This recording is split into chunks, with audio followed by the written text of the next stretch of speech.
Okay, let's understand the functions with default arguments and treatment keyword arguments. Let's understand both these concepts in detail. Okay, let's say f1, def f1 a comma b, c is equal to a plus b, and this one returns c. Not return c. Now, when it returns c, let's say f1 of 2 comma 5 and f1, okay, sorry. If it's returning something, I need to print it, right? Alright, let me print it. Cool. If it's returned something, I need to print it. This is fine. This is going to run exactly as it is, 7 and 20. Now, what if by chance your function is defined to take in two variables, but you give none? When you call the function, you gave no parameters to be passed. Will it throw you an error? Will it throw you an error? Yes. It says f1 is missing two required postal arguments a and b. You haven't given an argument. But sir, what if I want to give I don't want to give an argument. If I don't give an argument, okay, if I don't give an argument, over here, I should say, okay, so if you don't give me an argument, I'm going to give a default value, or default value is going to be used in calculating this. You give me an argument, fine. If you don't give me an argument, I will take a as 20 and b as 20. If you don't give me an argument, I will take a as 20 and b as 20. Or if you want, a as 0 and b as 0. Okay? For now, let's say, let me say 25 here. Just a is 20 and b is 25. And so now if I run this, it will not give me an error. Why? Because in the first case, when he called f1 with no parameters, f1 got executed, but a was taken as 20 and b was taken as 25. Because no value of a and b was passed here, it took the default arguments. Default arguments defined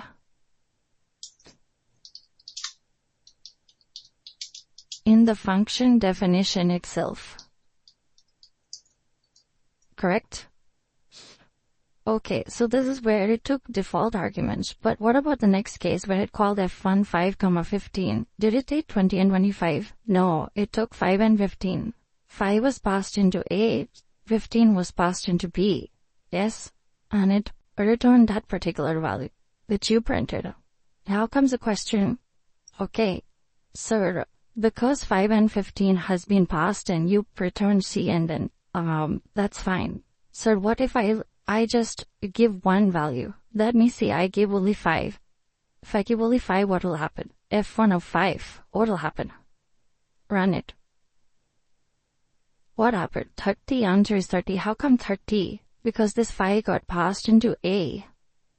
A is no longer taken a default value of 20, but A is given a value that is 5.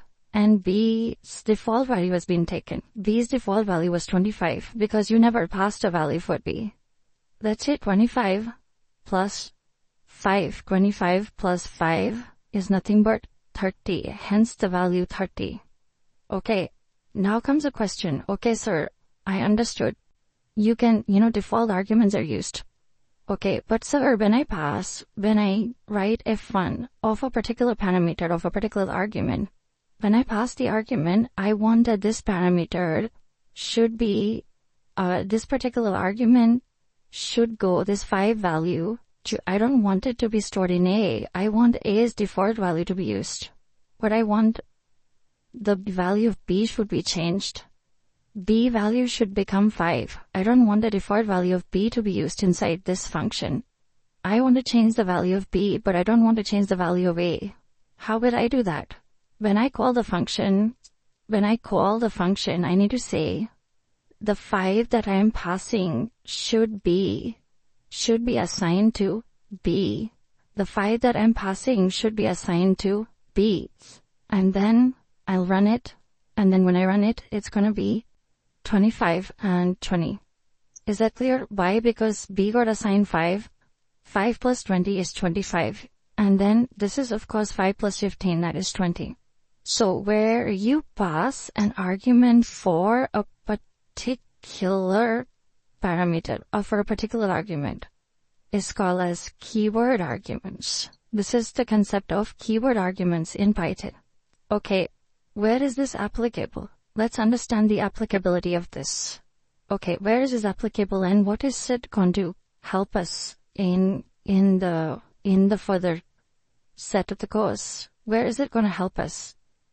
Yes, it is going to help us when we do the print function, one of the print function, or even when we define new functions ourselves, we can use this. So let's open a new file and let me save this today.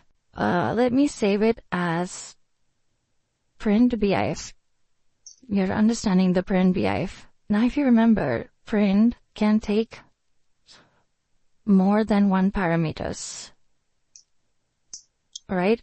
It can even take hi, hello, no, hello as a string.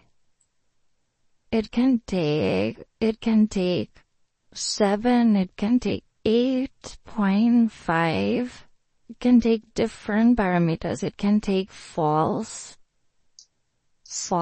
keyword, it can take any of them. Now let's run this. Now when you run it, can you see 2, 3, 4, 5, 6? The first 5 values, 2, 3, 4, 5, 6, got printed on the same line. And what is the separation between each of these elements? What is the separation between each of these elements? Okay, as you can see, the separation between each of these elements is a space. There is one space of separation between each of them, alright?